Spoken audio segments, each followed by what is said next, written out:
Good morning everyone. चलिए, क्या हो चुका था?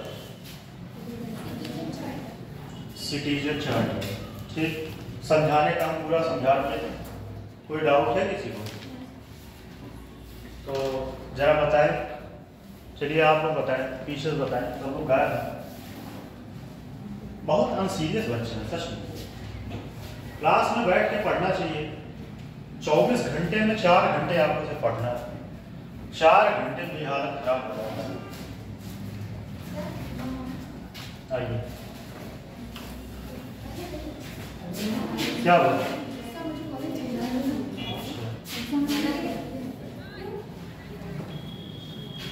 चलिए बताइए एक बार जल्दी जल्दी। ठीक है, ये टॉपिक आज खत्म हो जाएगा। इसमें एक टॉपिक बचा है आरटीआई और ई गवर्नेंस। उसके बाद आपका गुड गवर्नेंस टॉपिक कंप्लीट। और ये गुड गवर्नेंस टॉपिक जो है आपका यूपी के अकॉर्डिंग तो हुआ ही है। अगर आप जो है जीएस के पेपर में आता है तो वहां भी आप यहाँ से क्वेश्चन कर पाएंगे। आंसर तो लिख के लाते नहीं आप कभी गलती से।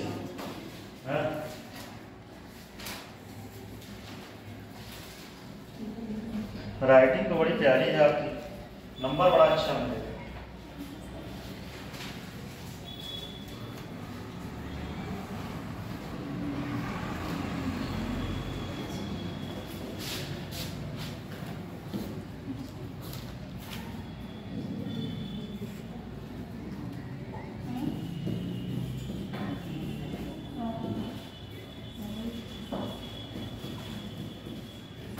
सिटीजन चार्टर पहले इसमें बताए थे क्या है, बताए थे ना क्या है।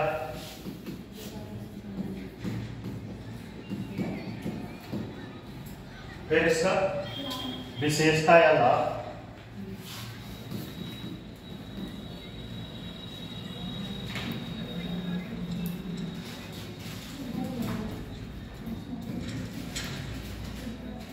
विशेषता या लाभ और क्या होता है। उसके बाद इसका जो है समस्याएं, इसमें समस्याएं क्या है, समस्याएं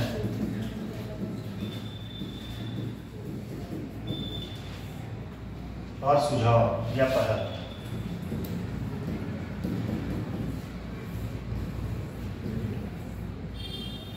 चलिए देखिए, क्योंकि समझाने को समझा ही चुके थे,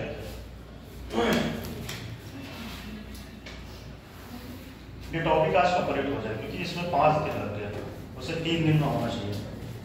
5 दिन लग गया समझाने के ही चक्कर में।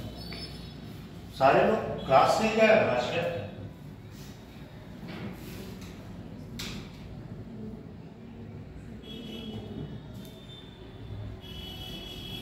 क्लास छोड़ के चले गए कि इतने ही भीड़ से? 2-3 लोग नहीं है, बाहर गए सारे। अच्छा,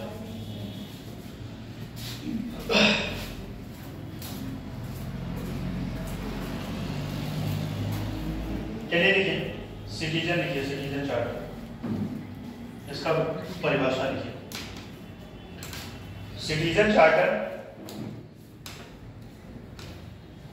सिटीजन चार्टर थोड़ा जल्दी लिखिएगा क्योंकि 2 टॉपिक आज समझाना है, लिखवाना है दोनों, आरटीआई और उसके बाद ई गवर्नेंस। ये दोनों टॉपिक आज ही कंप्लीट करना है किसी भी कंडीशन में। बाय हो बैठ के। इसके बाद है कि नहीं क्लास? मैथ का है ना? हाँ चलो। सिटीजन चार्टर ब्रैकेट में लिखिए, नागरिक घोषणा पत्र, नागरिक घोषणा पत्र ब्रैकेट क्लोज का अर्थ ऐसे दस्तावेज से है जो किसी विभाग संगठन द्वारा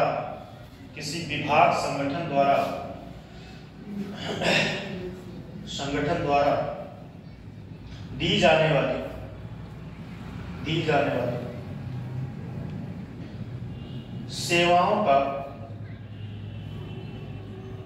सेवाओं की वचनबद्धता वर्णित करता है। वचनबद्धता वर्णित करता है।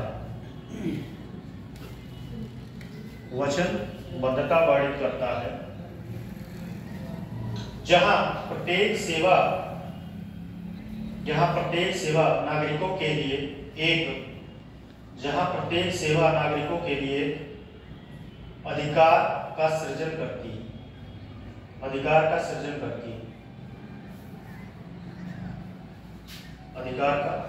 करती है। ठीक, दूसरे शब्दों में लिखिए, सृजन करती है।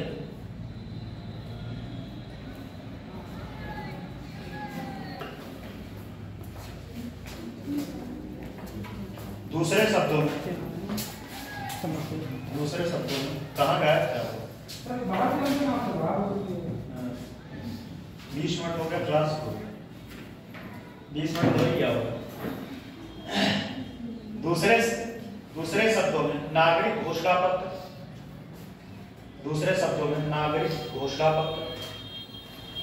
नागरिकों के अधिकारों से संबंधित दस्तावेज होता है।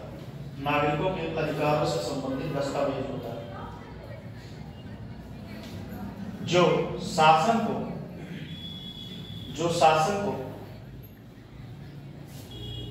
पारदर्शी जवाबदेह एवं नागरिक उन्मुख बनाने का कार्य करता है। जो शासन को पारदर्शी जवाबदेह एवं नागरिक उन्मुख बनाने का कार्य करता है। पैराग्राफ चेंज करके लिखिए, सिटीजन चार्टर का मुख्य उद्देश्य, पैराग्राफ चेंज करके, सिटीजन चार्टर का मुख्य उद्देश्य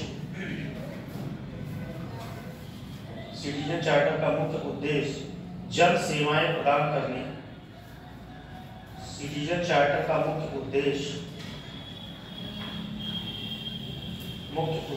जन सेवाएं प्रदान करने वाले संगठनों की गुणवत्ता बढ़ाना।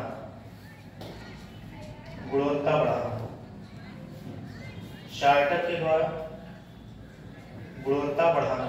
चार्टर के द्वारा नागरिकों को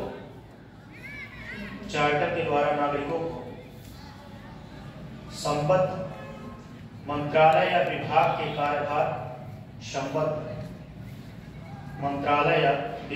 कार्यभार के बारे में जानकारी दी जाती है।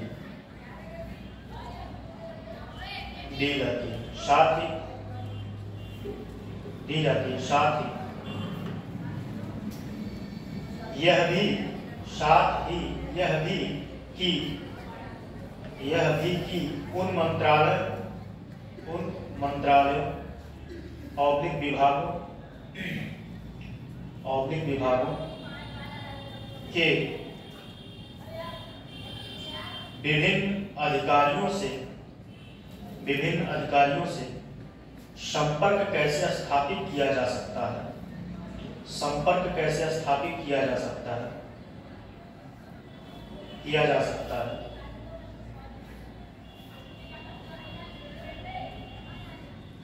वह किसी समस्या का निदान कैसे किया जाए,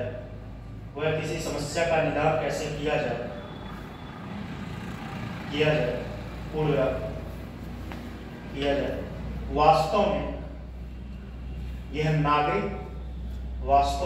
यह नागरिक केंद्रित प्रशासन को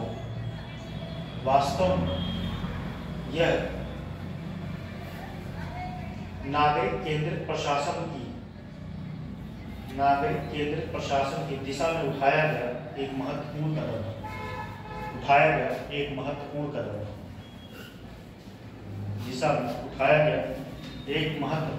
है। लिखिए, पैराग्राफ चेंज करके लिखिए, सिटीजन चार्टर की संकल्पना सर्वप्रथम सिटीजन चार्टर की संकल्पना सर्वप्रथम किया सबसे पहले यूनाइटेड किंगडम ने, यूके में 1991, यूके में 1991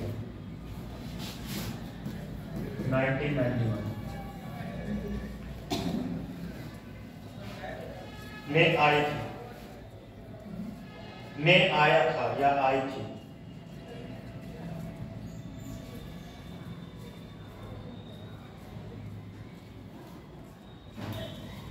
इसमें निम्न सुधार, देखिए इसमें सिटीजन चार्टर से संबंधित निम्न सुझाव, इसमें सिटीजन चार्टर से संबंधित निम्न सुझाव शामिल है। लिखिए, नीचे से लिखिए पहला पॉइंट, नीचे से लिखिए पहला पॉइंट, संगठन का विभाजन एवं मिशन कार्य, संगठन का विभाजन एवं मिशन संबंधी वक्तव्य, संगठन का विजन एवं मिशन संबंधी वक्तव्य। दूसरा पॉइंट, संगठन द्वारा किए जाने वाले कार्यों का विवरण, संगठन द्वारा किए जाने वाले कार्यों का विवरण। तीसरा पॉइंट, ग्राहकों संबंधी जानकारी का विवरण, ग्राहकों संबंधी जानकारी का विवरण। अगला पॉइंट, प्रत्येक नागरिक एवं ग्राहक समूह को, अगला पॉइंट, प्रत्येक नागरिक एवं ग्राहक समूह को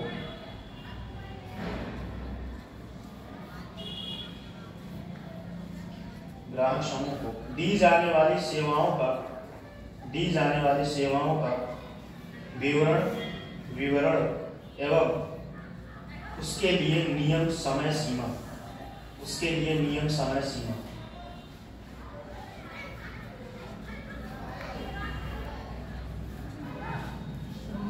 लास्ट पॉइंट लिखिएगा, नागरिकों से की जाने वाली अपेक्षाएं, पैराग्राफ चेंज करके लिखिएगा। भारत में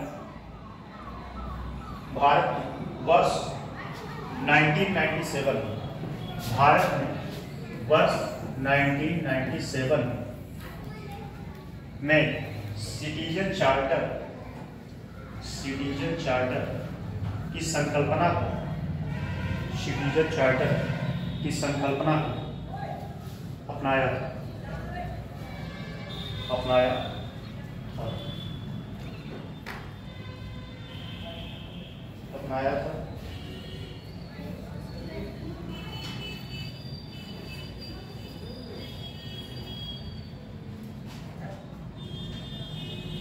भारत सरकार के प्रशासनिक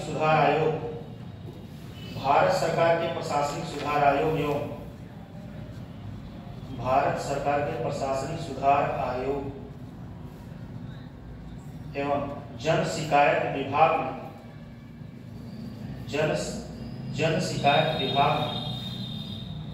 नागरिक चार्टर की संकल्पना के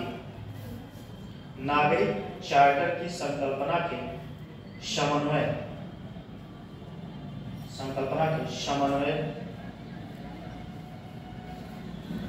स्वीकृत व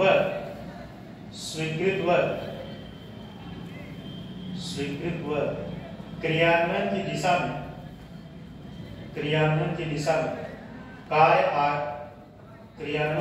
में कार्य आरंभ किया।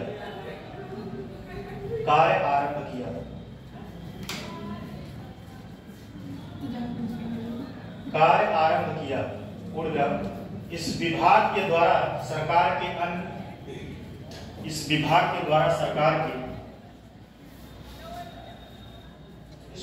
के द्वारा सरकार के अन्य विभागों व संगठनों को नागरिक चार्टर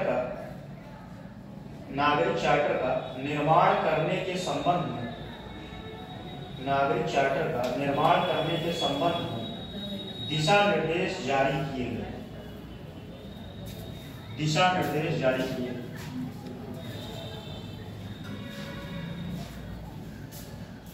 दिशा निर्देश जारी किए। भारत में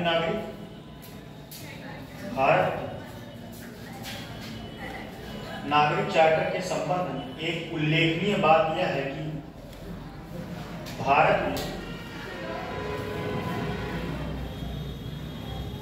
नागरिक चार्टर के संबंध में एक उल्लेखनीय बात यह है कि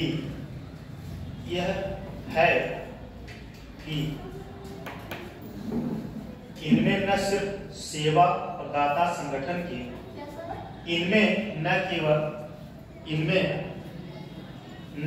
सिर्फ या न केवल सेवा प्रदाता संगठनों के दायित्वों का उल्लेख किया गया है, बल्कि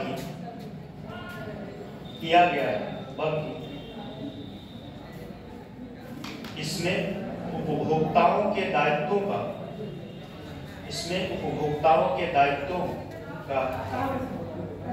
भी उल्लेख किया गया।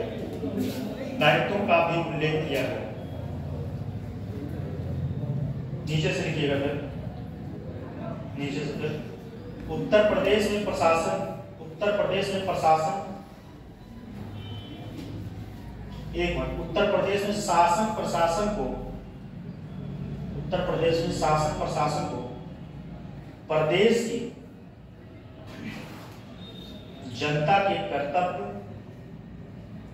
परायण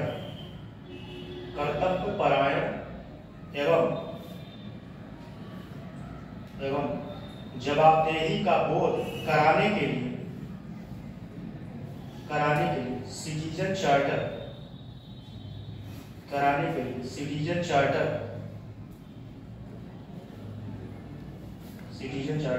उत्तर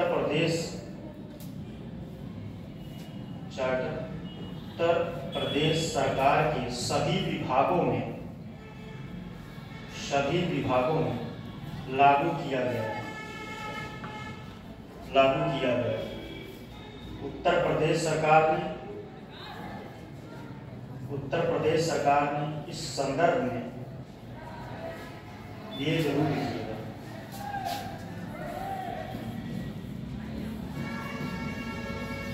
ई साथी इन्वर्टेड कामा में लिखिएगा इसको। ई साथी उत्तर प्रदेश सरकार ने इस संदर्भ में ई साथी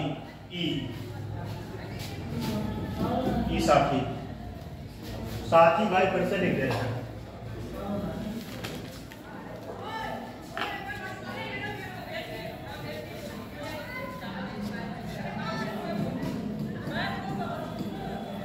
अब सही है ना?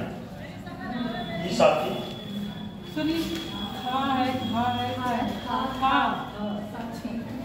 ये था नहीं समझ रहा है। किसको नहीं समझ रहा है बताए? सब नहीं आ रहा, अब आ गया। अच्छा है ऐसे नहीं बनता तो और कैसे बनता है? ऐसे बनता है क्या? तो और गलत हो गया। चलिए ई साथी नामक ऑनलाइन नागरिक सेवा पोर्टल की शुरुआत की गई। इस पोर्टल के माध्यम से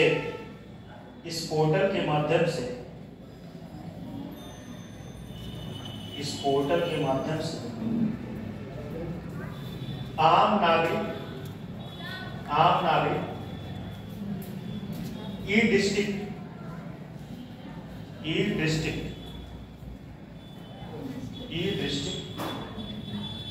की विभिन्न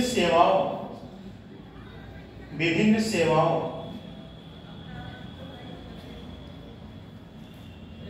जैसे जैसे हैसियत प्रमाण पत्र,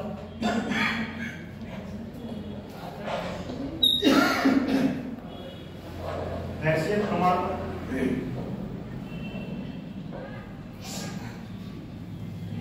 कॉमा जाति प्रमाण पत्र,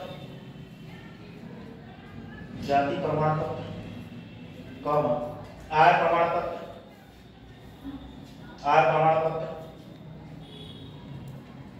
कॉमा अधिवास प्रमाण पत्र, अधिवास प्रमाण पत्र और खतौनी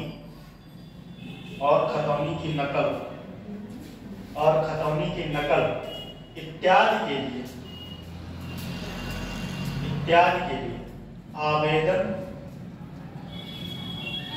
आवेदन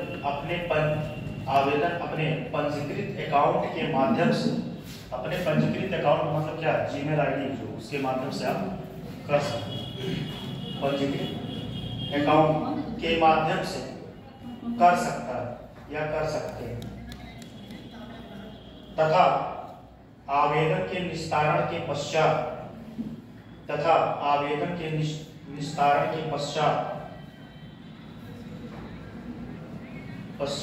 इसी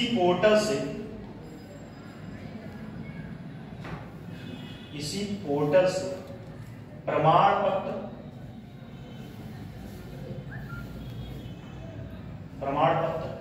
डाउनलोड भी किया जा सकता है, प्रमाण पत्र डाउनलोड भी किया जा सकता है।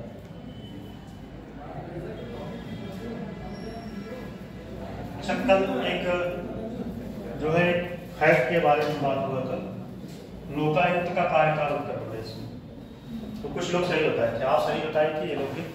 लोकायुक्त का कार्यकाल अब उत्तर प्रदेश में कितना वर्ष हो गया? 6 वर्ष की 5 वर्ष, 5 और राज्यों में 5 वर्ष है। उत्तर प्रदेश में ज्यादा था, लेकिन 2024 में संशोधन के द्वारा उम्र कितना है? उम्र 60। और कोई? 65 और कोई? 70 साल, सही। 70 साल 5 वर्ष। अब इन दोनों में जो पहले पूरा हुआ,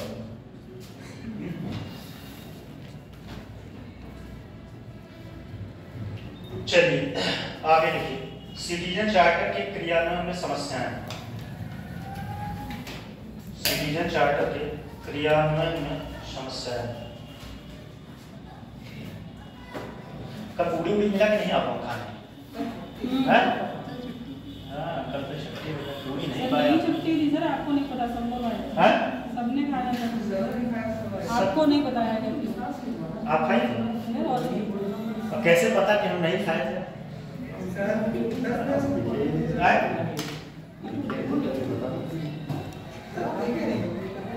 सर आप देखिए लोगों को, हमें देखे थे नहीं, हमें देखे थे नहीं आप देखिए, मतलब खाने चले आए थे बिन बुलाए के, ये गलत बात है। आप आज तक नहीं कुछ पाए? नहीं, आप नहीं आए मित्र आदेश के हम तरफ। बिन बुलाए मेहमान कौन बनता? सभी लोग थे। क्या क्या मिला था सही बताइए, तो हम जान जाएंगे क्या है। क्या क्या मिला था खाने में? क्या क्या मिला? पैक करके इतना दिया कि व्यवस्था ही नहीं मिलेगा।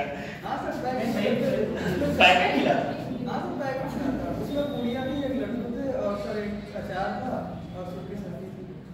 अच्छा पूरी है, चावल। अच्छा पनीर देता, मतलब पनीर भी तो मिल गया, चलो सही है। समस्याएं लिखवा दीजिए परसों, वही लिखवाने का समस्या समस्याएं ही लिखवाने का लिखवा दीजिए।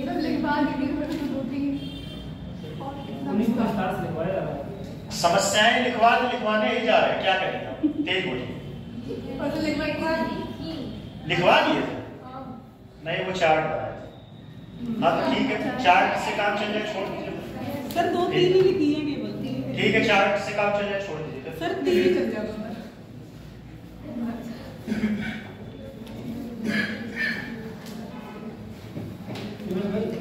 चलिए वो लिख लीजिए सिटीजन चार्टर के सफल बनाने के लिए उसका पहला समस्याएं लिख दी है कि नहीं? सर वो पूरा चार्ट बन गया मेरे हिसाब से, तो उसमें हो जाना चाहिए। कितने लोग लिखे? लिख लिया हो गया। आप लोग देखिए, 2 लोग तो शामिल थे लिखने में, और कितने लोग शामिल?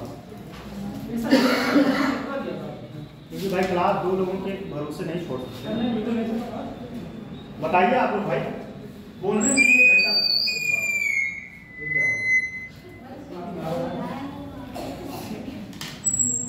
इसमें टाइम बहुत चला जाता है, ज़्यादा डिटेल में मारने में, चार्ट समझ में भी अच्छा आता है। चलिए तो आज आरटीआई का चार्ट बनना छोड़ देंगे। Yes sir. सही है ना?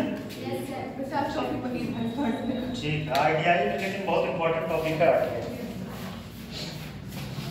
चलिए ठीक है, इसका वो लिख लीजिए बस, इसलिए सुझाव लिखिए। सुझाव सिटीजन चार्टर के सफल क्रियान्वयन हेतु सुझाव।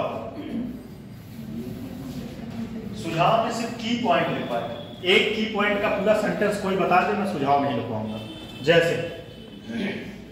जैसे मान लीजिए इसमें ले लीजिए, हितधारकों से समुचित परामर्श। चलिए बताइए, आप बताइए, इसको पूरा अगर स्टेटमेंट लिखना होगा, ये की पॉइंट है। हाँ तो कैसे? हाँ सर नहीं, बताइए कैसे लिखा जाएगा? मतलब ये जब आप सिटीजन चार्ट एक बताइए फ्लो में, समझाइए। चार्ट जब आप बनाते हैं तो उसमें जो क्लाइंट जो होते हैं उनसे भी परामर्श लेनी चाहिए। हम बोले हैं कि लिखने के लिए, हमें समझाइए। हाँ ऐसे लिखेंगे जब आप सिटीजन चार्टर बनाएंगे तो ऐसे। और बताइए, आप बताइए कैसे लिखा जाएगा? आप बताइए। सरकार के द्वारा जो नीति निर्माण का काम किया जाता है उसमें हितधारकों से कहीं न कहीं संवाद करके उनकी राय लेनी चाहिए। ये होता है स्टेटमेंट, ऐसे लिखा जाता है। यस सर, ठीक है। तो वो भी मतलब भाषा में अरे ठीक है, इतना भाई कहीं इरिटेट हो रहा है? टाइम हो जाता है ना, इसलिए। ये बात तो सही है। चलिए ठीक है, फिर परामर्श छोड़ दें, बताइए आप लोगों के ऊपर है। चलिए लिख लीजिए, नहीं 2-4 पॉइंट लिख लीजिए। सिटीजन चार्टर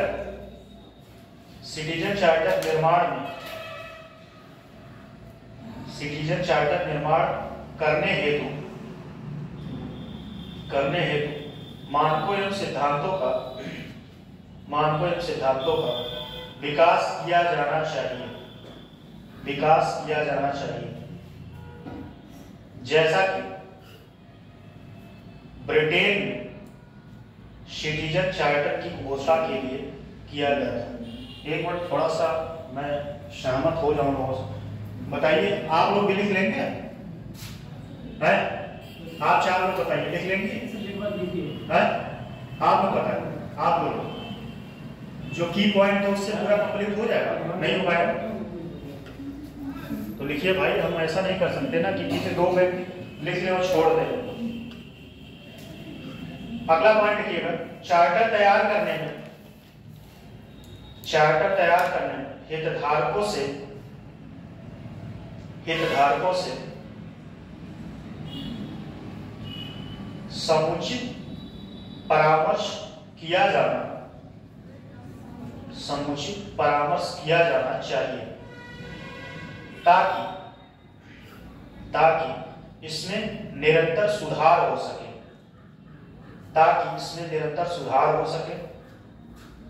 इसके साथ ही फीडबैक की निरंतर आवश्यकता सुनिश्चित की जानी चाहिए। फीडबैक की निरंतर व्यवस्था सुनिश्चित की जानी चाहिए। एक और, नागरिक घोषणा पत्र का उपयुक्त प्रचार प्रसार किया जाना चाहिए।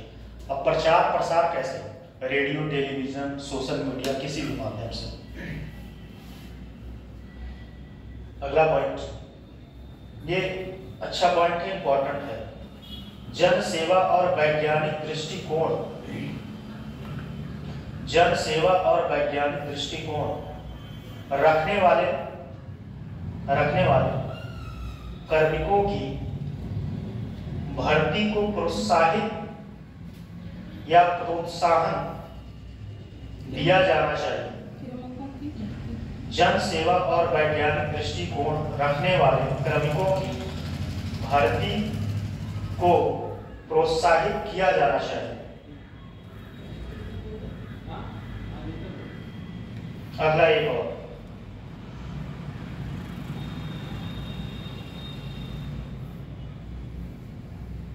पद सोपानिक, लिख लीजिए नहीं तो समझ नहीं पा रहे।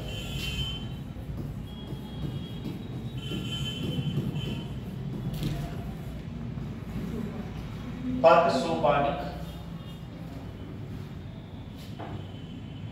पद सोपानिक संरचना की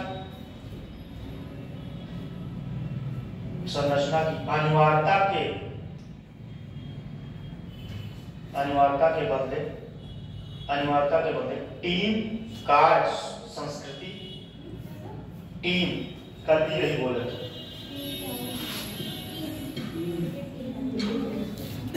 टीम वर्क, टीम वर्क या टीम कार्य, टीम कार्य संस्कृति को भी प्रोत्साहित करना चाहिए। अब चलिए द्वितीय प्रशासनिक का लिख लीजिए सुझाव उसने क्या दिया था। लिखिए नीचे पैराग्राफ चेंज करके नीचे से लिखिएगा। द्वितीय प्रशासनिक सुधार आयोग ने नागरिक चार्टर के सुदृढ़ीकरण हेतु निम्न सुझाव दिए थे। सुदृढ़ीकरण हेतु निम्न सुझाव दिए थे। पहला लिखिए, इसको तो एकदम जवाब पे याद कर लीजिएगा। जब आंसर लिखिएगा तो इसको सुझाव को जरूर लिखिएगा। नॉर्मल सुझाव जो है वो भले न लिख पाइए, लेकिन इसको जरूर लिखिएगा। द्वितीय प्रशासनिक सुधार आयोग का मानना है कि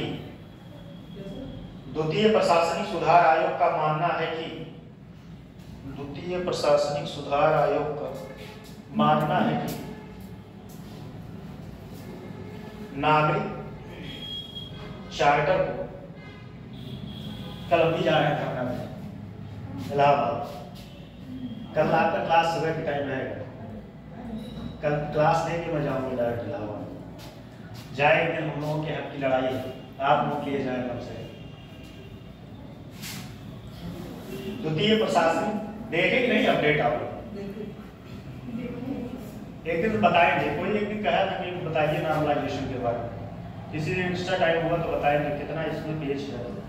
अगर ये लागू हो गया तो फिर कौन अंदर होगा कौन बाहर होगा किसी को पता नहीं होगा।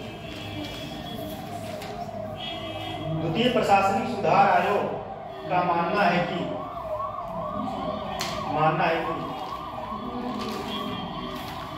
नागरिक चार्टर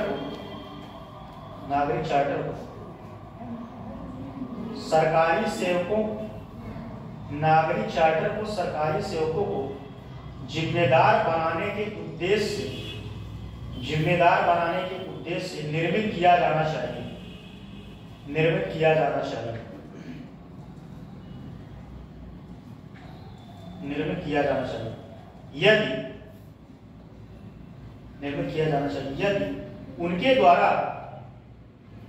यदि उनके द्वारा मानकों को पूरा करने में कोई त्रुटि होती है तो, यदि उनके द्वारा मानकों को पूरा करने में कोई त्रुटि होती है तो उपचार और दंड या क्षतिपूर्ण की व्यवस्था की जानी चाहिए। इसके अलावा इन अधिकारियों को परिणामों हेतु उत्तरदायी ठहराया जाना चाहिए।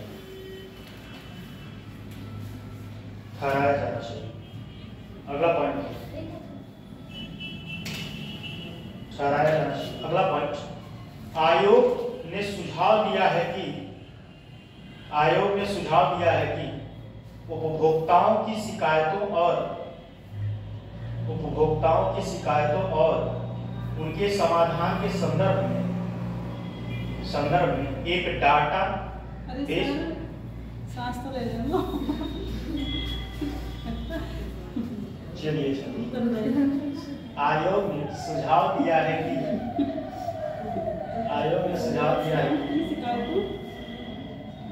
कहाँ तक पहुंचे? उपभोक्ताओं की शिकायतों और उनके समाधान के संदर्भ में एक डाटाबेस तैयार किया जाए। एक डाटाबेस तैयार करना चाहिए।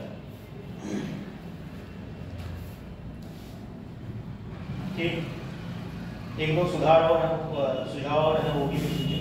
नागरिक चार्टर के साथ साथ अगला पॉइंट, नागरिक चार्टर के साथ साथ सरकार को उस बात पर भी ध्यान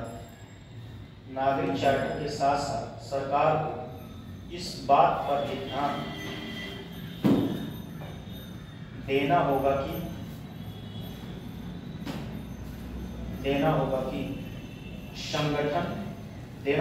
विभिन्न संगठनों या संस्थाओं की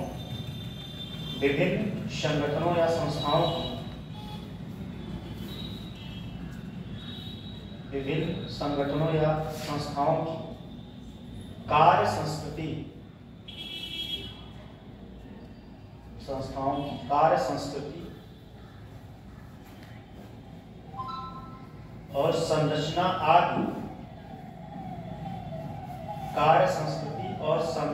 आदि भी नागरिक उन्मुख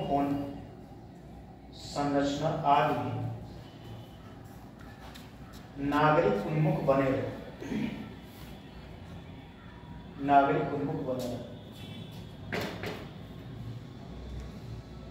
एक पॉइंट और लिखिए, सांस ले लीजिए,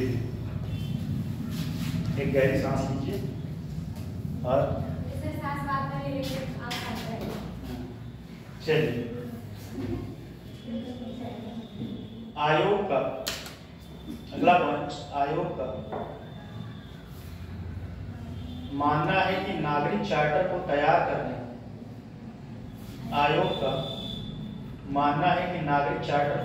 करने में विकेंद्रीकरण को बढ़ावा देना होगा।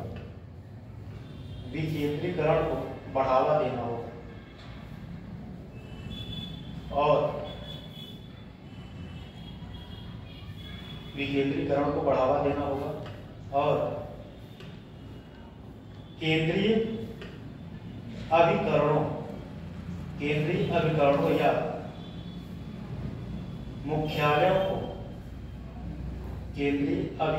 या मुख्यालयों को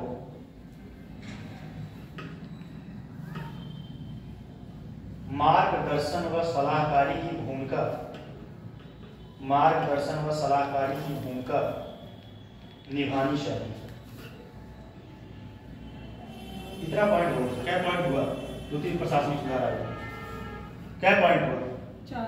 4। चलिए 4 मतलब 2 याद रहेगा, उसे लिखना तो और चाहिए। फिर इसका एक आप लीजिए निष्कर्ष। देखिए निष्कर्ष हेडिंग में पैराग्राफ चेंज करते हैं। निष्कर्ष, सिटीजन चार्टर के क्रियान्वयन में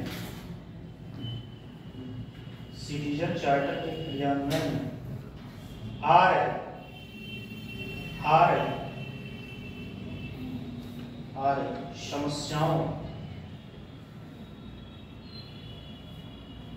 समस्याओं के आधार पर यह कहा जा सकता है कि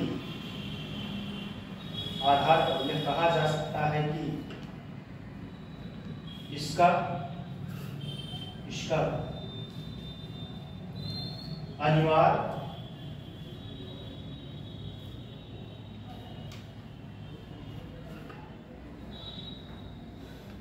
अनिवार्य स्वतंत्र लोक सेवकों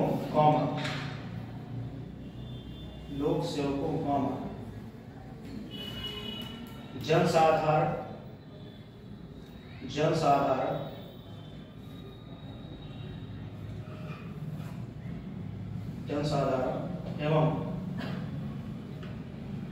अन्य संबद्ध पक्षों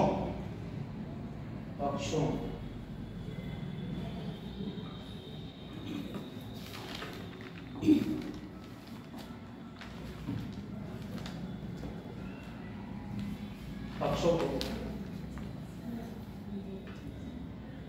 ऐसे लिखिए, पक्ष शामिल है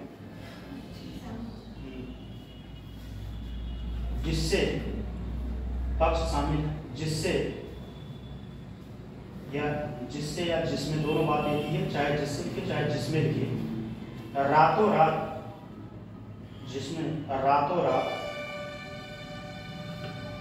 परिवर्तन नहीं लाया जा सकता।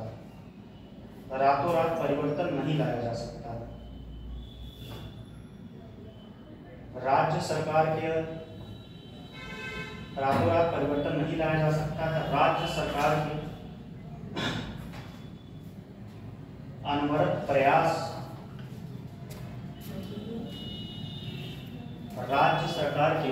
अनवरत प्रयास के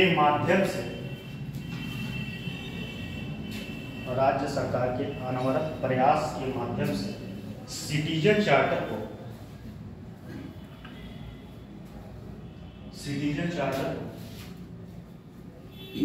सफल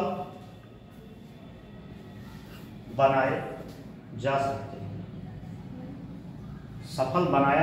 सकता है। ठीक है, इति सिद्धम। एक टॉपिक बचा है, उसको समझिए, कहिएगा तो लिखवा देंगे, चार्ट से काम चल जाएगा तो चार्ट से। ठीक, आज कुछ एनर्जी कम लग रहा है, लिखते लिखते परेशान हो। सही,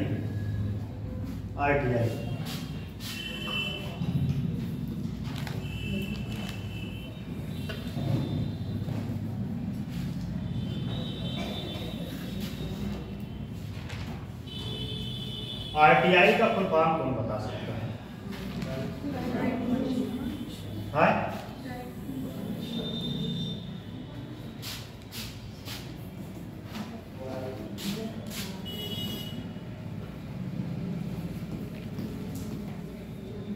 कब आया था?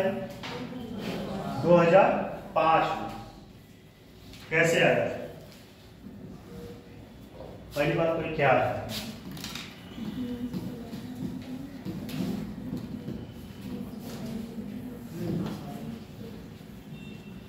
RTI क्या है?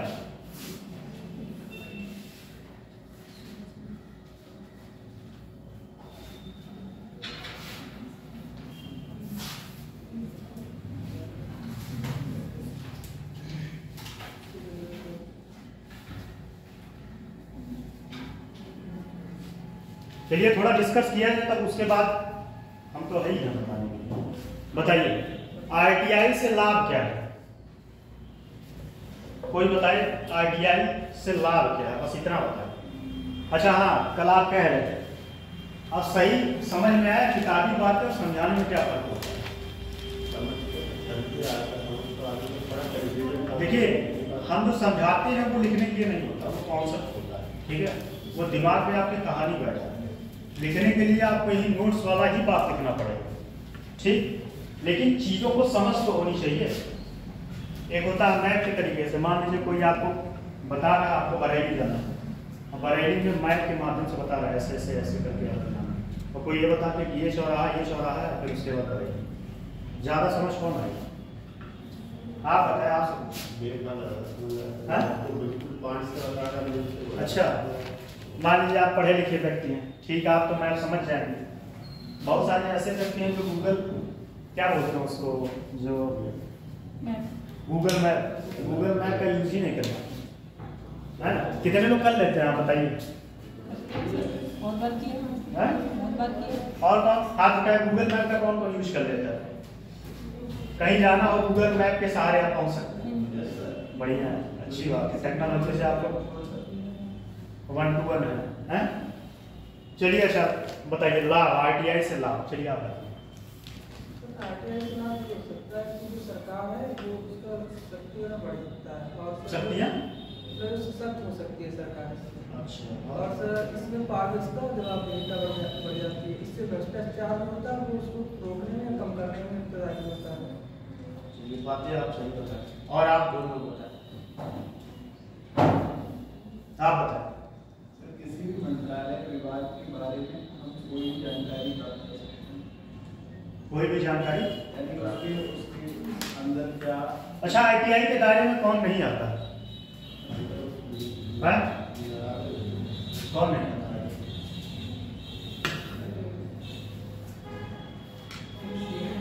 न्यायालय और हैं? और राज्य में सीएम मंत्रालय वाला बात है। न्यायालय नहीं आएगा। ठीक, सुनिए अब इसका डेफिनेशन सुनिए। जनहित में मांगी जाने वाली, जनहित में मांगी जाने वाली जानकारी, कोई भी जनहित में मांगी जाने वाली जानकारी आरटीआई के माध्यम से जो जनता के अधिकारों हितों की रक्षा करता है वह आरटीआई के दायरे में आएगा। और सबसे बड़ी बात उसमें जनता के अधिकार से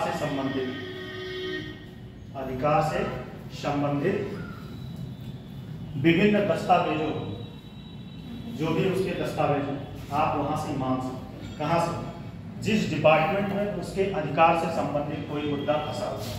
इसका जीता जागता एग्जाम्पल दिया है। जैसे अभी जो है हाल ही में रिसेंट में आयोग में एग्जाम हुआ TCS-J का। ठीक, TCS-J में जैसे आपको लग रहा है कि आप जो है आपने कॉपी अच्छा लिखा, ठीक, और कॉपी अच्छा लिखा, आपको उसके एवरेज में नंबर नहीं मिला तो आप जो है आरटीआई दाखिल करके आप अपने, अब उसमें आरटीआई दाखिल करेंगे तो आपका खुद का स्वयं का हित शामिल होगा। हित शामिल है, खुद का हित शामिल है, तो आप आरटीआई के माध्यम से अपने कॉपी को देख सकते हैं, उसमें क्या कमियां हैं और नंबर क्यों कम दिया गया, इस पर आप जवाब कर सकते हैं। बात समझे?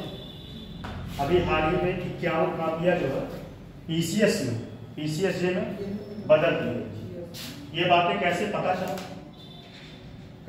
हाई कोर्ट ने भी इस पे दिया था। आरटीआई से बहुत सारे लोग मांग किए, बहुत सारे लड़के जो है आरटीआई से मांग किए तो उनको पता चला उनकी, आप स्वाभाविक सी बात है, आपका जो हैंड राइटिंग है आप अपने हैंड राइटिंग को जानते हैं, कोई दूसरी कापी आपके सामने आ जाएगी तो आपको इतना तो समझ में आ ही जाएगा कि ये मेरा हैंड राइटिंग है। ठीक, तो उसके माध्यम से वो आरटीआई के माध्यम से अपना कॉपी मांगे थे और उसमें 51 लोगों की कापियाँ बदल दी थी। तो मतलब जहाँ खुद का क्या खुद का या जनता का, दोनों बात है, खुद का या जनता का, जहां आपका खुद का स्वार्थ निहित हो या जनता का। जैसे एक एग्जांपल और दे रहा हूं, एक कुछ होते हैं आरटीआई एक्टिविस्ट होते हैं। आरटीआई एक्टिविस्ट का काम क्या होता है? जैसे मान लीजिए किसी ग्राम सभा में कोई काम चल रहा है, ठीक, ग्राम सभा में काम चल रहा है, बात यही समझाने के पर्पज से बता रहे हैं, किताबी बात तो हम लिखवा देंगे, हैं? समझ में आ रहा है कि नहीं? पहले बताइए आरटीआई क्या है, हैं? कि गोल गोल घूम रहा है।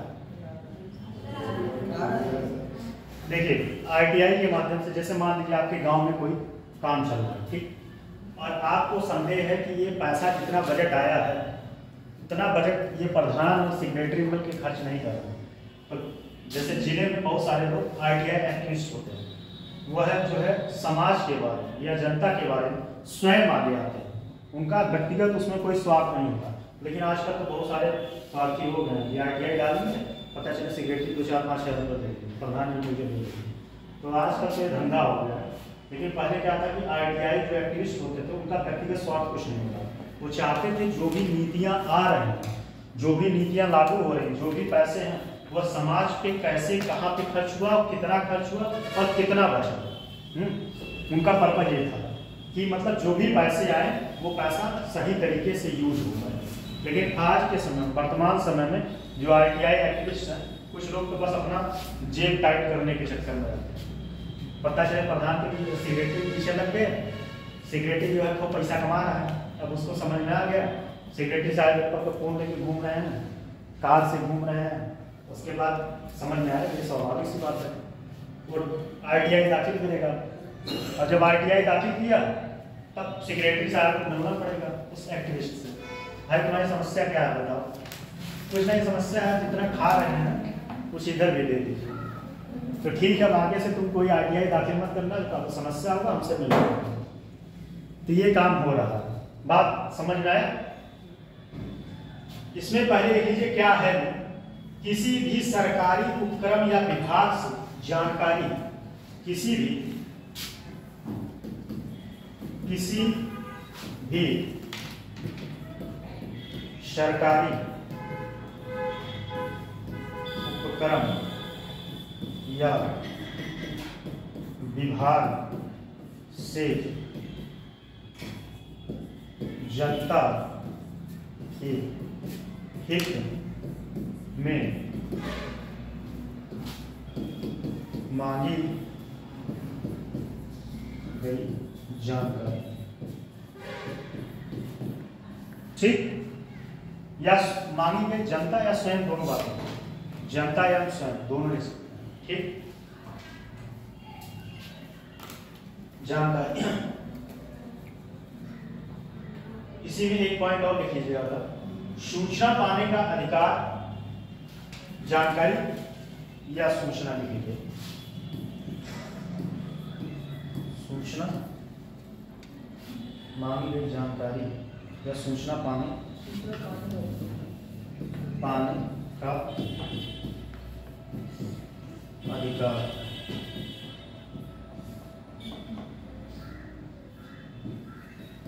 होता। अच्छा ये बताइए, ये संवैधानिक है कि संविधिक? पहले बताइए संवैधानिक और संविधिक में क्या है, कौन बताएगा? संवैधानिक क्या होता है, संविधिक क्या होता है? संविधान में कोई ना कोई आर्टिकल हो, जिसमें जिसका संविधान में कोई ना कोई किसी आर्टिकल के तहत हो, संवैधानिक है।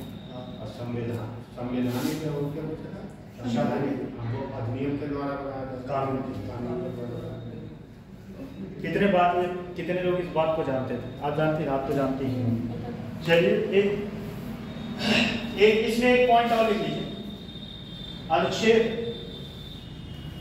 इसी में अनुच्छेद 19(1), आर्टिकल 19(1). अच्छा बताइए 19 में टोटल कितने हैं? हाँ, कौन बता सकता है? कौन बता सकता है? आप बताइए 6 कौन कौन से शामिल हैं? बाकी एवं अभिव्यक्ति की स्वतंत्रता है, कहीं भी भ्रमण करने की स्वतंत्रता, बाकी एवं अभिव्यक्ति की स्वतंत्रता, भारत में कहीं भ्रमण करने की स्वतंत्रता, भारत में कहीं निवास करने की स्वतंत्रता, बिना हथियार पूर्वक जुलूस निकालने की स्वतंत्रता और समुद्र मनाने की स्वतंत्रता। बहुत सही, एकदम सही। जैसे कि वहाँ धरना हो रहा है शांतिपूर्ण, ठीक।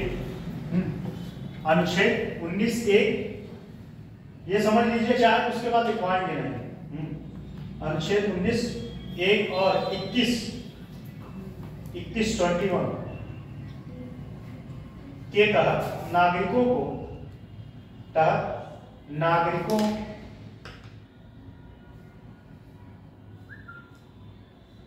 लोक प्रशासन, नागरिकों लोक प्राधिकारियों द्वारा किए गए सभी कार्यों की जानकारी प्राप्त करने का अधिकार होता है।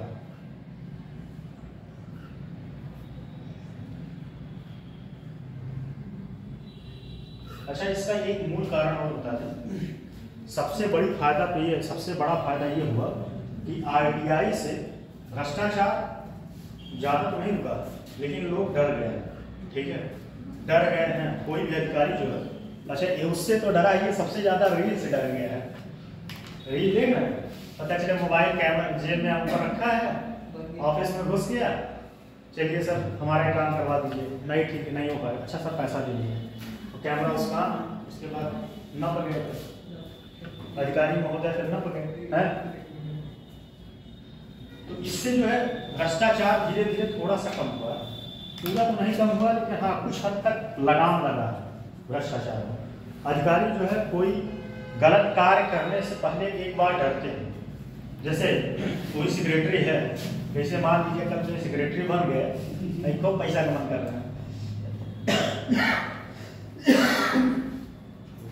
कल तो पैसा कमा कर रहे हैं, इनको एक बात का डर रहेगा, नहीं ऐसा ना RTI दाखिल हो, जवाब देना पड़ेगा भाई। जवाब RTI दाखिल होगा तो आपको जाके वहाँ लखनऊ जवाब देना पड़ता है कि पैसा है कहाँ कैसे खर्च हुआ। तो पैसा एक बात और है, पैसा जो होता है ना, मान लीजिए कोई बजट आया और आप काम नहीं करा पाए, सेक्रेटरी से जो है पैसा रिकवरी हो जाता है। हाँ रिकवरी होगा, अगर रिटायर हो गया तब भी रिकवरी हो जाएगा। जांच चल रहा है किसी मैटर पे कि काम हुआ था और ये पैसा इतना नहीं खर्च हुआ था, सेक्रेटरी महोदय को रिटायर होने के बाद पैसा रिकवर हो जाएगा। अगला लिखिए उद्देश्य। उद्देश्य RTI आने के पीछे का उद्देश्य क्या था? पहला इसमें क्या था? पारदर्शिता, पारदर्शिता, जवाबदेही, पारदर्शिता,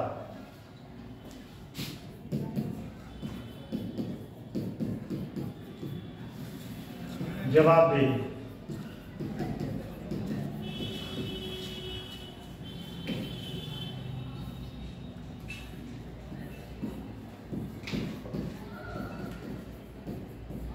सशक्तिकरण, पारदर्शिता, जवाबदेही, सशक्तिकरण। अगला पॉइंट इसमें लिख लीजिएगा, सूचना तक पहुंच, सूचना तक पहुंच, सूचना पहुंच,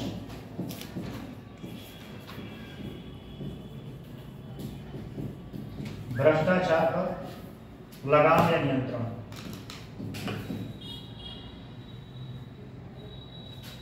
भ्रष्टाचार पर लगाम या नियंत्रण।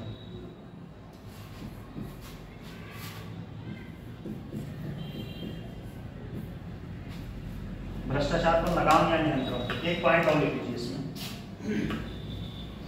सामाजिक न्याय,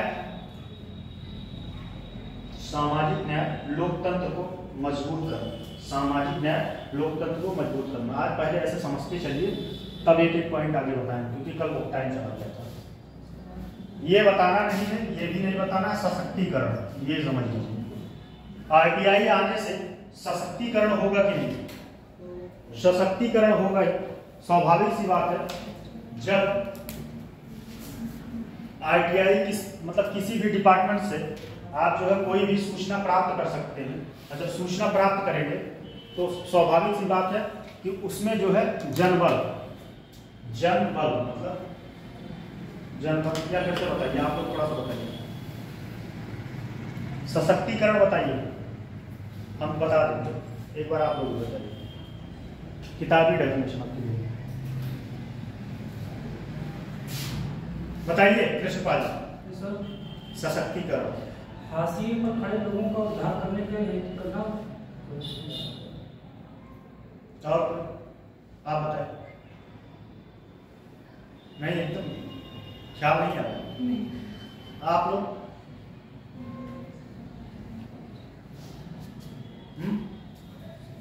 आप बताएं। स्वाभाविक सी बात है, कोई भी योजना, अब समझिए सशक्तिकरण का तात्पर्य क्या है। जैसे कोई योजना जब आता है और वह योजना उस व्यक्ति तक पारदर्शी रूप से पहुंचता है, तो उस जाति या वर्ग या समाज का उत्थान, जाति या वर्ग या समाज का उत्थान होगा, और उत्थान होने से क्या होगा, वह सशक्त होगा। क्या होगा, सशक्त होगा। जैसे बात समझिए, मान लीजिए और ये होगा क्या, कैसे हो पाएगा, आरटीआई की वजह से। अधिकारी मान लीजिए कोई पैसा आया और किसी जो है प्राइवेट क्षेत्र के लिए कोई कार्य के लिए पैसा आया, उसके शिक्षा के लिए आया, ठीक। शिक्षा से ज्यादा बेहतर सशक्तिकरण के लिए कोई एग्जाम्पल नहीं हो सकता। शिक्षा के लिए मान लीजिए एकलव्य योजना चल रहा है, ठीक। एकलव्य योजना के लिए पैसा आया और एकलव्य योजना के तहत पैसा उसको ट्राइबल क्षेत्र के जो बच्चे हैं उनको पढ़ाने के लिए उसने लगाना। पता चला कि पैसा आया 10 करोड़ रुपए और उसमें पैसा खा गया, ठीक। पैसा खा गया, तब तो वह सशक्त नहीं होगा वो ट्राइबल। लेकिन 10 करोड़ रुपया जो आया, अगर अधिकारी को ये डर है कि आरटीआई के माध्यम से उसमें कोई भी व्यक्ति या समाज का कोई एक्टिविस्ट जो है यहाँ से इंफॉर्मेशन मांग सकता है कि पैसे कहाँ कैसे किस तरीके से खर्च किए गए, तो उसको डर रहेगा और वह पैसा सारा तो नहीं लेकिन कुछ हद तक ज़्यादा पैसा लगाएगा कि जिससे इंफ्रास्ट्रक्चर अच्छा हो, डिजिटल बोर्ड हो, ठीक है, टेक्नोलॉजी डेवलप हो, शिक्षा का स्तर बढ़े। जब शिक्षा का स्तर बढ़ेगा तो उस ट्राइबल के बच्चों का विकास होगा, सशक्त होंगे। अच्छा, विकास होगा, मानसिक विकास होगा तो उनका आर्थिक विकास होगा, शारीरिक विकास होगा, सारे जगह से विकास होगा, ठीक।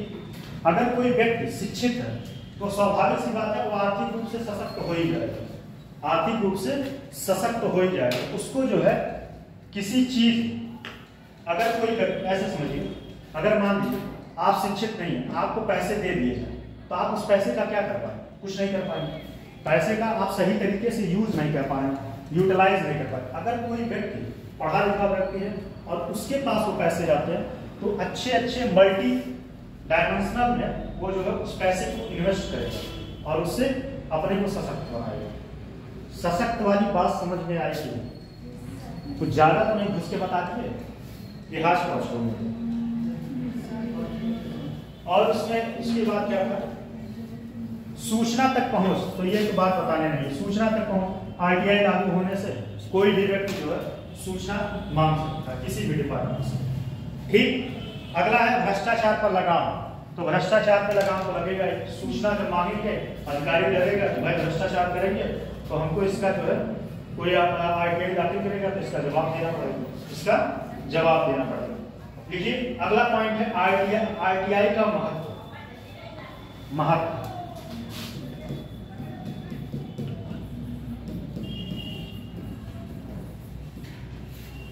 Importance of RTI.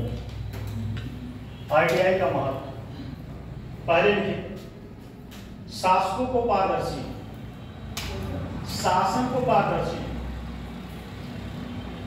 शासन को पारदर्शी बनाने में योगदान, शासन को पारदर्शी बनाने में योगदान। भ्रष्टाचार पर ये छोड़ दीजिए, पॉइंट उसी का है, कॉमन पॉइंट।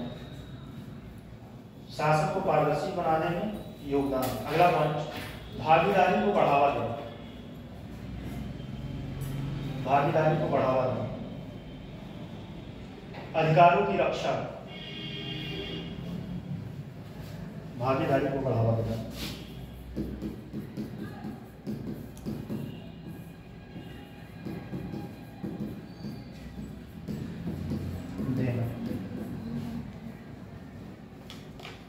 भागीदारी को बढ़ावा, ठीक। अगला है अधिकारों की रक्षा, अधिकारों की रक्षा। उपनिवेश, औपनिवेशिक लक्ष्यों से मुक्ति, औपनिवेशिक लक्ष्यों, औपनिवेशिक लक्षणों से मुक्ति, औपनिवेशिक लक्षणों से मुक्ति।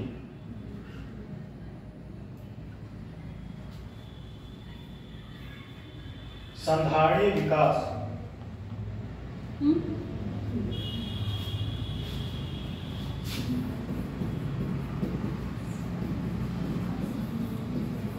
संधारणीय विकास,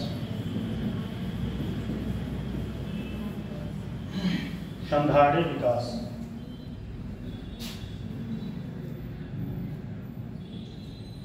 इसी में लिखे संधारणीय विकास एवं सामाजिक सांस्कृतिक विकास, संधारणीय विकास एवं सामाजिक सांस्कृतिक विकास।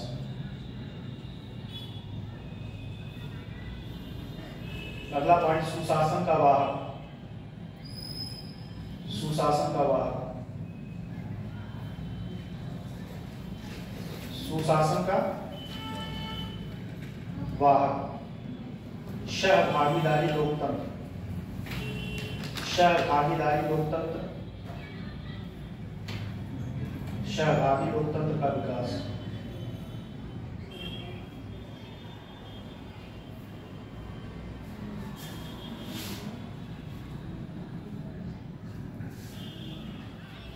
चलिए पहले समझिए भागीदारों को बढ़ावा। भागीदारों का बढ़ावा, जैसे भागीदारों का बढ़ावा मतलब उसी बात को हम आगे कंटिन्यू करते हैं। ठीक, कहाँ गया भागीदारी का बढ़ावा। कोई योजना लागू हुआ, ठीक, कोई योजना लागू हुआ और उस योजना जो लागू हुआ आप आरटीआई के माध्यम से ये पता कर सकते हैं कि जो योजना लागू हुई है, उस जो योजना जिसके लिए लागू हुई है, उस समाज से या उस तबके से या उस गांव से उस योजना में व्यक्ति शामिल है कि नहीं। बात समझे कि नहीं? ज्यादा घुमा के बताया। कोई योजना मान लीजिए आया, ठीक, गरीब अन्न राशन योजना फॉर एग्जाम्पल, इसे समझिए। अब यह गरीबों के लिए शुरू हुआ, तो गरीबों के लिए शुरू हुआ तो इसमें क्या है, गरीब को लाभ कब मिलेगा, जब इसमें गरीब का व्यक्ति इसमें भागीदार होगा। जब गरीबी से ग्रसित कोई व्यक्ति इस योजना में भागीदार होगा तब वह बता पाएगा कि इसमें क्या क्या हमको आवश्यकताएं हैं, क्या क्या मिलना चाहिए। ठीक, अगर वह शामिल होगा तो यह योजना और अच्छे से इम्प्लीमेंट हो गई।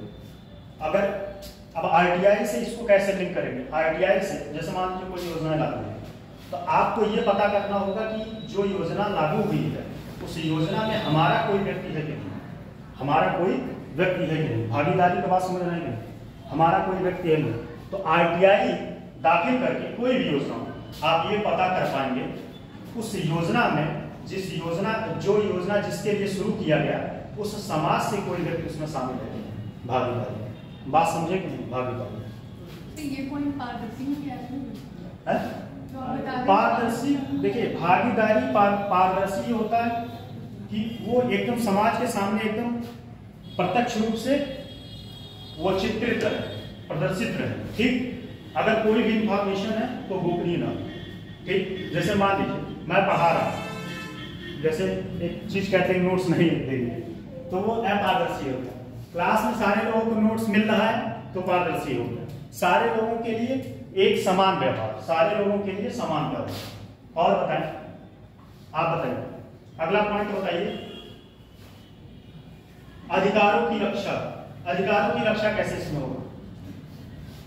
अपने राइट्स के प्रति हम जानकारी दे सकते हैं, बस इसमें और कुछ बात ही नहीं। अधिकारों की रक्षा आप आरटीआई से कोई भी मान लीजिए आपका व्यक्तिगत स्वार्थ निहित है, आपको लग रहा है कि हमारे जो अच्छा नहीं हो रहा है हमारे साथ, ये योजना हमारे तरफ से लागू नहीं है, हमको नहीं इसका लाभ मिल रहा है, आप आरटीआई दाखिल कर सकते हैं। ठीक, अगला पॉइंट इसमें क्या था? संधारणीय विकास या सामाजिक सांस्कृतिक विकास। अच्छा पहले तो ये बताइए संधारणीय विकास क्या होता है? कौन बता सकता है? इन्वायरमेंट इकोलॉजी का एक कॉन्सेप्ट है।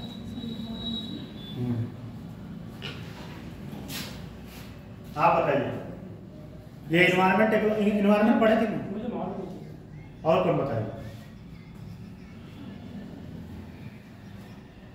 संधारणीय या सतत विकास में नहीं, बस सतत विकास क्या होता है? क्या होता है, कौन बताएगा? संसाधनों का ऐसा यूज किया जाता है जो क्या? संसाधनों का ऐसा यूज करना जो हमारे अगली पीढ़ी के लिए बचा। ठीक, तो वही कहने का मतलब है संधारणीय विकास ऐसा होना चाहिए कि जो विकास का फायदा हम लाभ उठा रहे हैं, जैसे अभ्युदय योजना का लाभ आप लोग उठा रहे हैं, तो उम्मीद है कि ये योजना ऐसे कंटिन्यू चलती रहे और आपके बच्चे भी यहाँ आके पढ़ें। ठीक है, हम ना पढ़ें, हम कहीं और कुछ करते हैं, ईसीएस बन जाए। ठीक है, तो ये हो गया। अगला इसमें है सुशासन का वाहक। तो सुशासन का वाहक वही है, सुशासन इतना सुशासन तो इतना डिटेल बताए ही थे। सुशासन क्या है? सुशासन क्या है? सुशासन नहीं बता पाए, एक मुर्गा बनवा देंगे सब। बताइए सुशासन क्या है? सुशासन का आप बताएं। सुशासन जिसमें अकाउंटेबिलिटी और पारदर्शिता हो। अकाउंटेबिलिटी और पारदर्शिता। आप लोग बताएं। आप लोग एकदम शांत पड़े रहते हैं, कोई समस्या? खाना ना खा के आते हैं ना, हैं? भाई नहीं जूस ले आया कर जब एनर्जी है। बताइए पीछे से बताइए, आप बताइए। आप तो थे उस क्लास। सुशासन, सुशासन ऐसा शासन जिसमें सरकार जनता का जवाबदेही हो, जनता का भागीदारी, यानी भागीदारी सुनिश्चित हो, जनता का अधिकार सुरक्षा हो, लोकतांत्रिक मूल्यों को बढ़ावा मिले। लोकतांत्रिक मूल्यों को जैसे अच्छा एक मिनट आप बताइए, लोकतांत्रिक मूल्य क्या है? कौन बताएगा? मूल्य क्या होता है? लोकतांत्रिक मूल्य छोड़िए, मूल्य क्या होता है? बस इतना होता है। किसी वस्तु को क्रिया करने की क्षमता मूल्य को दर्शाती है। ऐसे लोकतांत्रिक और मूल्य की बात की जाए सर तो भागीदारी मतलब सर चुनाव के ऊपर आप बताइए, आप शायद क्या बताएं। मूल्य तो समाज द्वारा अपनाए गए। हाँ वो ये बहुत अच्छा बता रहे हैं। मूल्य वह है जो समाज स्वीकार करे, समाज में एक्सेप्टेबल हो। ठीक, अब ये नहीं कि आप तमाशा मार दीजिए, समाज में स्वीकार नहीं, लेकिन अगर वो भी स्वीकार हो जाए तो आप मारते फिरिए। तो समाज जिस चीज को स्वीकार करे, ठीक है। अब इसमें एक कटाक्ष भी हो सकता है, कटाक्ष बहुत सारे हैं, लेकिन ज्यादातर जो मूल्य वो होते हैं जो स्वीकार, ठीक, वह मूल्य होते हैं। लोकतांत्रिक मूल्य में क्या है बताइए? जन भागीदारी। जन भागीदारी, ठीक है। इसमें अब अगला लिखिए कमियां। इसमें कमियां, तो इसमें एक पॉइंट था औपनिवेशिक लक्ष्यों से मुक्ति। अच्छा हाँ, औपनिवेशिक लक्ष्य। औपनिवेश का मतलब क्या होता है? हिस्ट्री में आप पढ़े होंगे, उसी में इसका डेफिनेशन छिपा है। उपनिवेश और औपनिवेश दोनों में अंतर क्या होता है? आज बड़े आप लोग शांत हैं, बताइए कैसे पा लिया? बताइए। औपनिवेश दो होता है, एक उपनिवेश होता है, एक औपनिवेश होता है। एक औपनिवेश एक औपनिवेशिक होता है।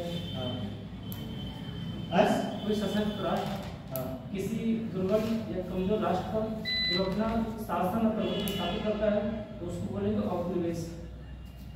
जैसे दक्षिण भारत का औपनिवेश था। ये तो आर्थिक, देखिए आर्थिक संसाधनों पर औपनिवेश देश का कंट्रोल होता है। आर्थिक संसाधनों पर, जैसे मान लीजिए भारत में एक समय क्या था? औपनिवेश शासन था। तो यहाँ पे क्या था कि आप कोई भी चीज, जैसे आपका जमीन है तो जमीन पे कौन कर लगाता था? अंग्रेज लगाते थे नहीं? अंग्रेज कर लगाते थे, वो पैसा देते थे, ठीक है। तो औपनिवेश का मतलब यही है कि आर्थिक संसाधनों पर उनका और कानून की व्यवस्था। लेकिन एक ही बात में इसमें सुधार किया गया कि कानून की व्यवस्था को जो है भारतीय राजाओं को दे दी। क्यों दे दिए? जहाँ ये लोग परेशान हैं, कानून व्यवस्था नहीं सही रहेगा, आपके ऊपर आके आदमी कहेगा भाई आपके यहाँ कानून व्यवस्था नहीं सही, तो राजा लोग उससे निपटे और पैसों पे जो है उन्हीं लोगों का था। तो औपनिवेश का मतलब समझ में आया कि नहीं? औपनिवेश मतलब आरटीआई के माध्यम से आप जो बाहरी जो बाहर से भारत में इन्वेस्टमेंट आ रहा है, मान लीजिए कोई एडिडास कंपनी का शूज है, ठीक, और कोई इन्वेस्टमेंट आया, आप उसमें ये पता कर सकते हैं आरटीआई दाखिल करके कि ये इन्वेस्टमेंट जो आ रहा है इस पैसे से कितना इस पैसे में जो भी मिल रहा है एडिडास कंपनी से, यह पैसा कितना वेलफेयर के लिए खर्च हो रहा है, समाज के कल्याण के लिए कितना खर्च हो रहा है आरटीआई से। बात समझ में आया? अगला लिखिए इसमें कमियां।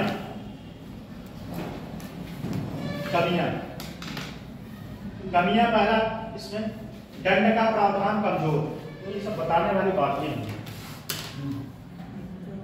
कमियां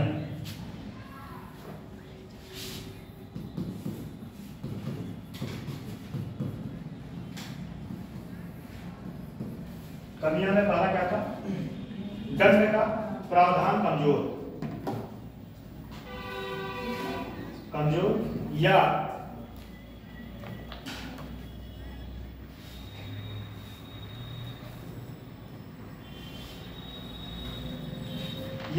वाद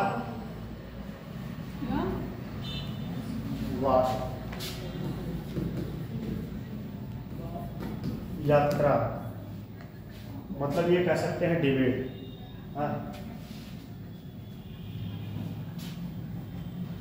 वाद यात्रा। अगला दंड या प्रावधान कमजोर, नहीं समझ में आ रहा, इसको हटा दीजिए। वाह, सिर्फ दंड या प्रावधान लिखिए, कमजोर। दंड या प्रावधान कमजोर। दंड का, हाँ,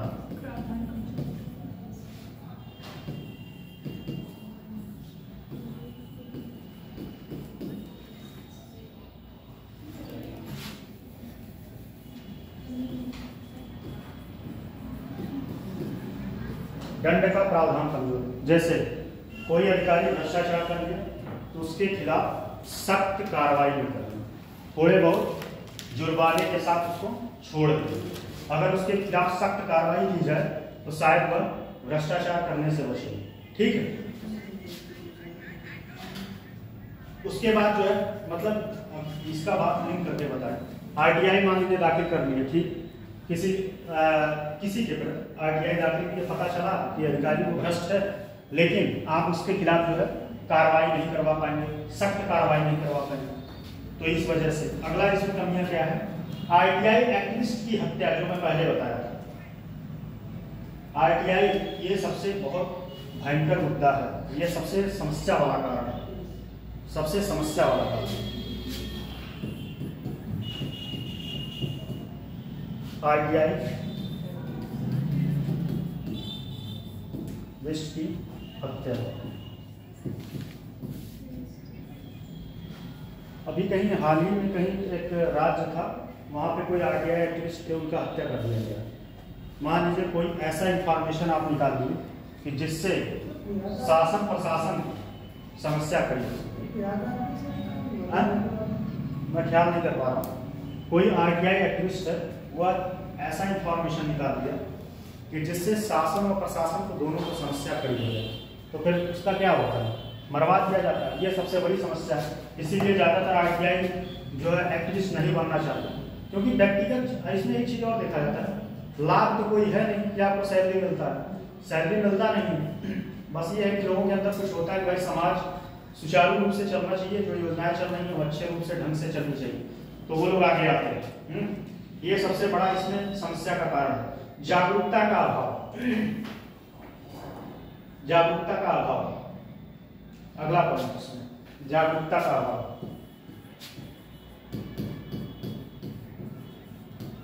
जागरूकता का अभाव। फिर उसके बाद अगला पॉइंट है आधुनिक, अगला पॉइंट, एक मिनट, सूचना का आधुनिकीकरण, सूचना का आधुनिकीकरण समय के अनुसार है। जैसे वर्तमान समय में एआई टेक्नोलॉजी बहुत ज्यादा एक्टिव है। एआई टेक्नोलॉजी क्या होता है? ये समाज के लिए वरदान है या श्राप? वो तो विज्ञान का डेफिनेशन बता दिया, विज्ञान का डेफिनेशन बता दिया। आपने खुद पूछा, आपने खुद पूछा। हाँ। जैसे सूचना का, इसमें क्या पॉइंट था? सूचना का आधुनिक समय के अनुसार आधुनिकीकरण। सूचना को जितना तरीके से अपडेट होना चाहिए, वह भारत में सॉफ्टवेयर कह सकते हैं, भारत वैसे सॉफ्टवेयर के मामले में सबसे आगे है, लेकिन कुछ टेक्नोलॉजी के मामले में अभी बहुत पीछे है। जैसे अमेरिका बहुत आगे है, अमेरिका आगे है, और कौन आगे? फ्रांस नहीं, जापान। टेक्नोलॉजी के मामले में जापान सबसे आगे। तो भारत जो है अभी बहुत सारी टेक्नोलॉजी जो है भारत में डेवलप नहीं हो पाई, जिसके कारण इंफॉर्मेशन को सही तरीके से सही वे में लोगों तक नहीं पहुंचा पाते हैं। इससे भी नुकसान होता है, सही तरीके से सही वे में नहीं पहुंचाया जा सकता, नहीं या फिर नहीं पहुंच पाता है। आधुनिकीकरण का ये सबसे ड्राबैक है। अगला इसमें है सुझाव। देख लीजिए सुझाव क्या है। कल आप लोगों को इसका आंसर लिख के लाना है। कौन कौन आंसर लिख के लाएगा आरटीआई का? कहते तो सब है। सुझाव देखिए, लोगों को सुझाव लिखिए, लोगों को जागरूक, लोगों को, अच्छा इसमें आप ही नोट लीजिए, बताइए लोगों को जागरूक कैसे किया जा सकता है? सबसे बेहतर तरीका क्या हो सकता है? उनकी भागीदारी है? और कोई बताए? आरटीआई का किसी को ब्रांड एम्बेसडर बना, जो फेमस पर्सनालिटी है, ब्रांड एम्बेसडर बना दे, जिससे लोगों के बारे में आरटीआई के बारे में पता चला और वो आरटीआई का लाभ होता है। टेलीविजन, सोशल मीडिया या फिर न्यूज़पेपर के माध्यम से आरटीआई का बेनिफिट बताएं कि आरटीआई से आपको क्या क्या लाभ हो सकता है या समाज को आप क्या लाभ पहुंचवा सकते हैं आरटीआई के माध्यम से। ठीक है, सबसे बड़ा तो यही सुझाव हो गया। लोगों को जागरूक करने की आवश्यकता, जैसे सोशल मीडिया,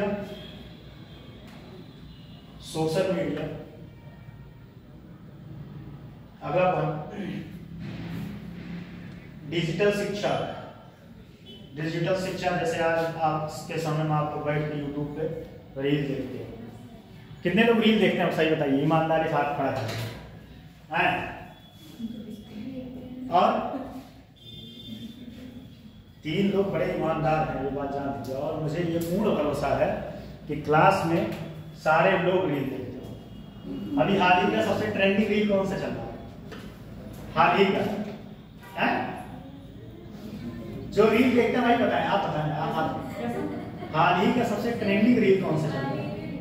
नहीं सर, मैं रील आप जैसी देखो वैसी ही आएगी। सर मैं ब्राइडल मेकअप देखती हूं। हैं? रील्स में मैं ब्राइडल मेकअप देखती हूं। अरे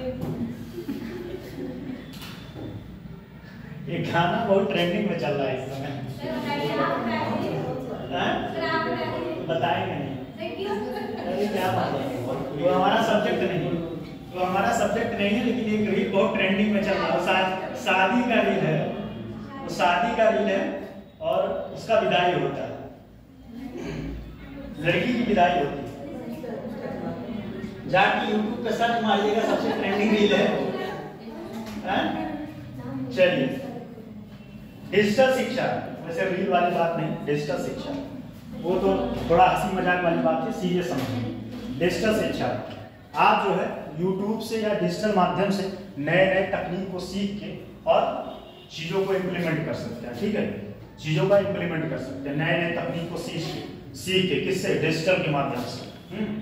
अगला इसमें क्या हो सकता है? प्रचार प्रसार, तो उसमें बताने की कोई जरूरत नहीं, लिख लीजिए ये सब पॉइंट, लिख लीजिए। प्रचार प्रसार, प्रचार प्रसार,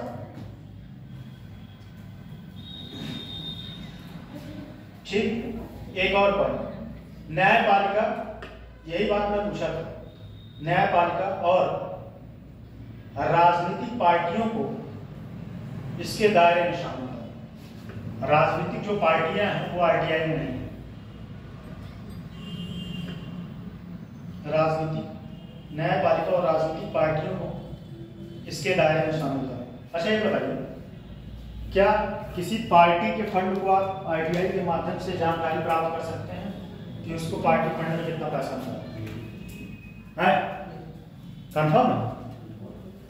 बताइए कैसे पार्टी सर मुझे कुछ आइडिया नहीं इस बारे है? में।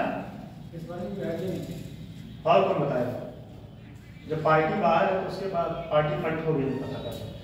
यही तो मैटर सबसे गर्म हो गया कि बार वो जो बॉन्ड, इलेक्टोरल बॉन्ड उससे आया तो लोगों को पता चल गया कितना पैसा किस पार्टी के पास है।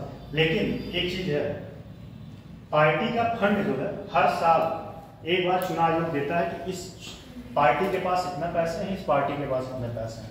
ठीक, तो चुनाव आयोग स्वयं देता है, अपलोड करता है अपने साइट पर। अगला है पहल। पहल, पहल, पहल क्या कह रहे हैं?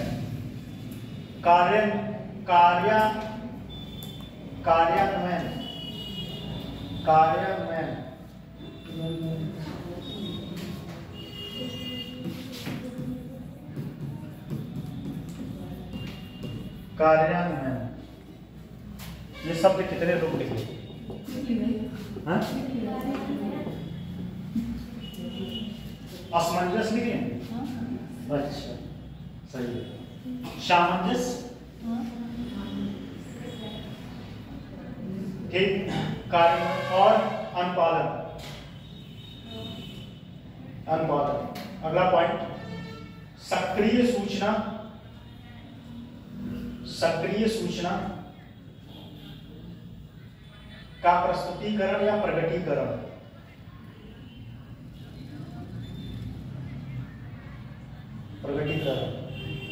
अगला पॉइंट, निगरानी और मूल्यांकन।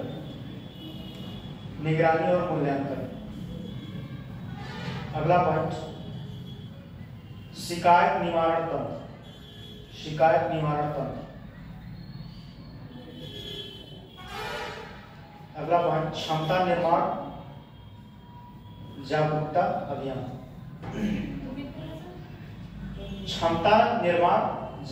अभियान।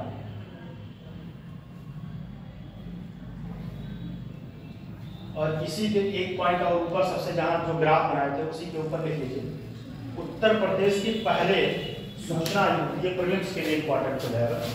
उत्तर प्रदेश के पहले सूचना आयुक्त, लिख लीजिए उनका नाम, उत्तर प्रदेश के पहले सूचना आयुक्त एम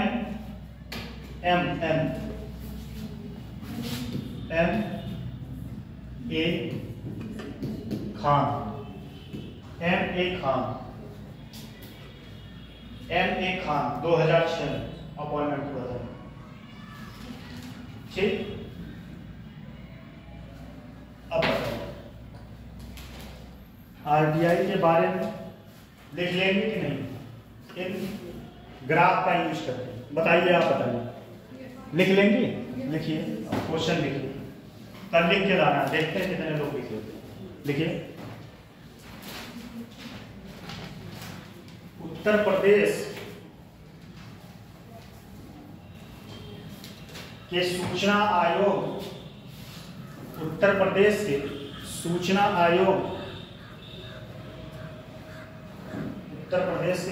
आयोग के बारे में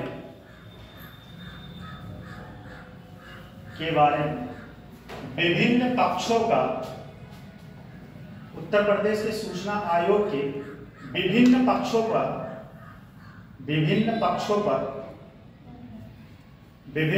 पर परीक्षण करें, या संक्षिप्त, मतलब संक्षिप्त तो नहीं हो सकता, टिप्पणी लिखें, 200 वर्ड में लिखना है उसको, टिप्पणी। चैप्टर आपका कंप्लीट हो गया, ठीक, खत्म कहानी। अब जो है अगला हमारे ख्याल से जो भी टॉपिक अब हमें पता चलेगा तो वो चलेगा, खत्म।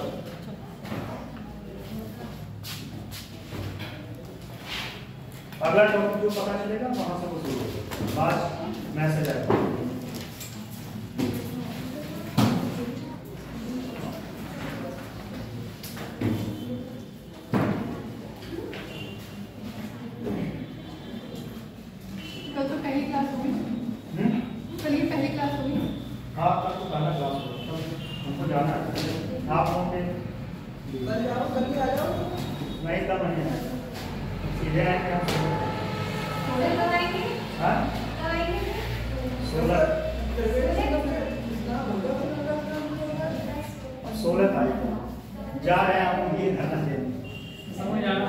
हमारे बहुत सारे सीनियर जुटे हैं वहाँ, पिछली बार फरवरी में हम गए, पेपर कैंसिल हुआ था, उसमें हम शामिल हुए थे। फोटो नहीं है हमारा, उसको एक चैनल भी यूट्यूब पे है।